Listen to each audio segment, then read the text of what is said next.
Hey, welcome back. Steve AZ711 here. Well, I'm going to go ahead and put a control arm on this right side of the car, the passenger side, and I'm also going to put a wheel bearing on.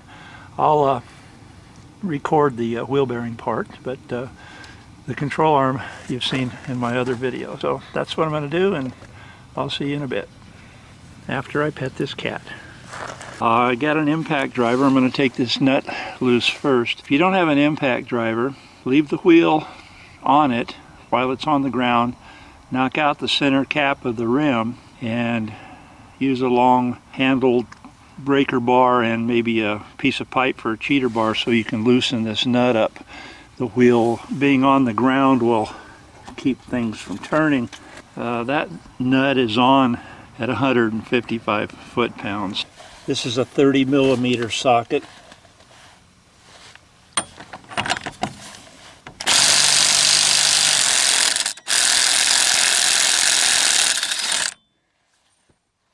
Now what I want to do is take the caliper assembly off, the caliper mounting bracket and the caliper itself as one unit. Take the whole thing off and then hang it up on up here somewhere probably, so it doesn't put any pressure on this brake line right here. Caliper assembly bolts are one here on the top and one down there right here on the bottom. They're 15mm and they're on at 85 foot-pounds of torque, so they're going to be a little tight. I used a 1/2-inch drive long handle ratchet and a rubber mallet to beat on it to break them loose. Okay, got a little bit ahead of myself. Take a C-clamp, compress the caliper piston so that the whole housing is not, the brake shoes are not pressing on the rotor here. Once you get the top caliper bolt loose, mounting bracket bolt, then take the bottom one loose and out.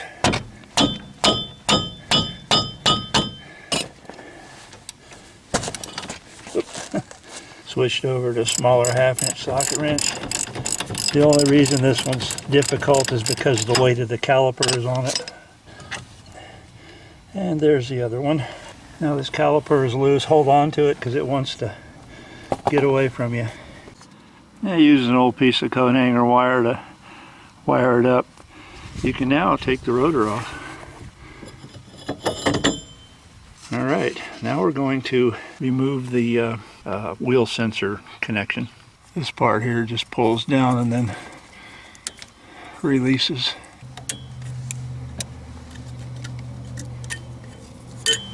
Now it's time to take the hub away from the drive axle. One's here, one's right there, and then there's one on the other side.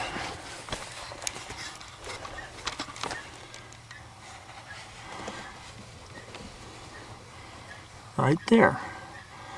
These are all on at 85 foot-pounds. Okay, this one I already loosened up. Okay, this is 85 foot-pounds, this bolt. That's a 3/8 drive. It's an impact socket with an adapter, 1/2-inch.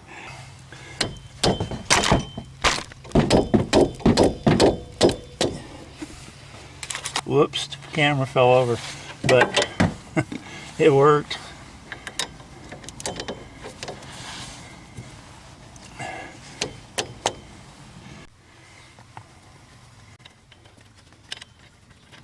Now I gotta go over to the other side.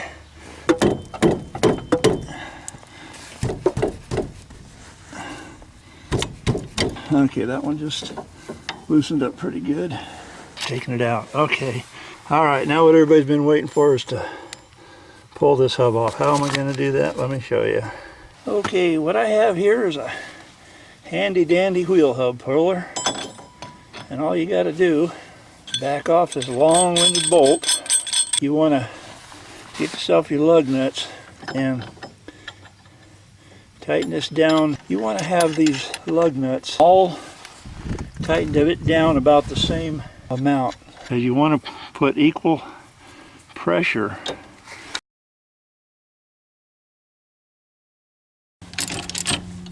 Well, it's already starting to break loose a little bit. All right, now, if you've got this on as solid as you want it, well, I was going to demonstrate how this would pull it off, but I obviously don't have to because they have replaced this axle at one time, so this thing just come loose. Look at this. It's coming right off the axle shaft. Pretty much. Yeah, the only thing that was holding it was the wire. I will leave a link for this puller.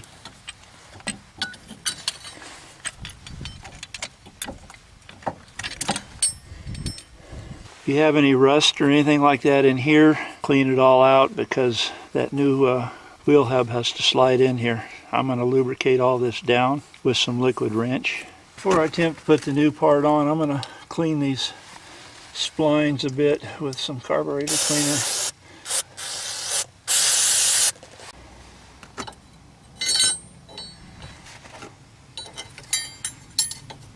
A little liquid wrench. Okay, here's my new bearing. It's Timken.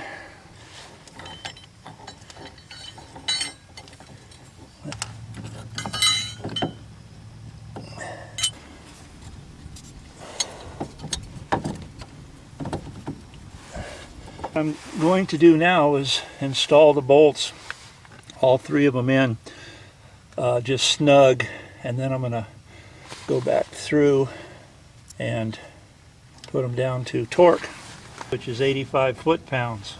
I'm going to go ahead and hook up the wheel sensor.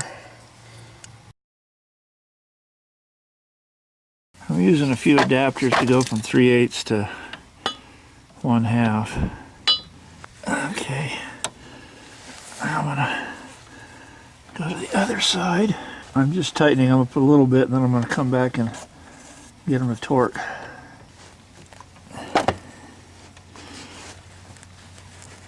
Alright, I got this backside over here to torque. I'm going to do this side here. Okay, when you hear the click, you got it.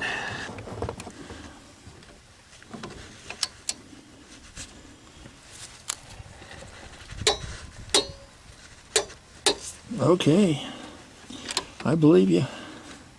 Okay, I'm using the same nut that came off this axle. It did not have a washer. Tighten it up a little bit with the impact wrench, and then I'm going to put a torque wrench on it.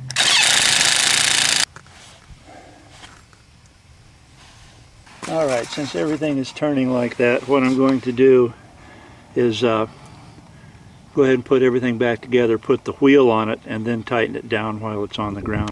So, let me go ahead and put the rotor back on and then the caliper. I like to put a couple lug nuts on just to hold the rotor steady while I drop the caliper down over it. Excuse me, the caliper mounting bracket and caliper. It's all one unit now. Okay, these caliper bolts are 85 foot-pounds. I'll do the bottom one a little bit. Top one a little. I'll go back and get the bottom one. This should ought to do it. Okay, that's got that.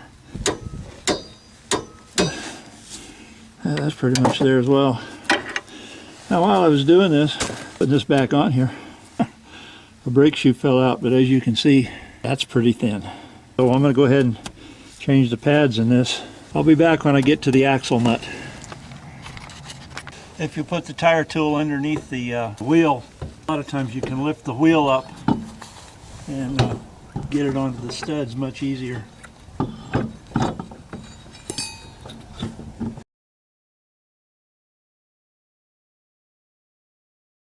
Okay, now with the wheel back on the ground, I can go ahead and tighten this axle nut up to 155 foot-pounds.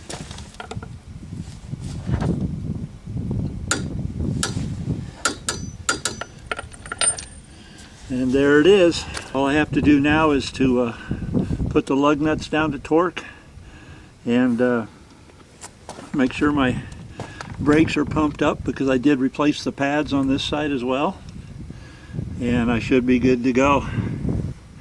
So this is Steve AZ 711 saying hope all your front end work on your HHRs go very well.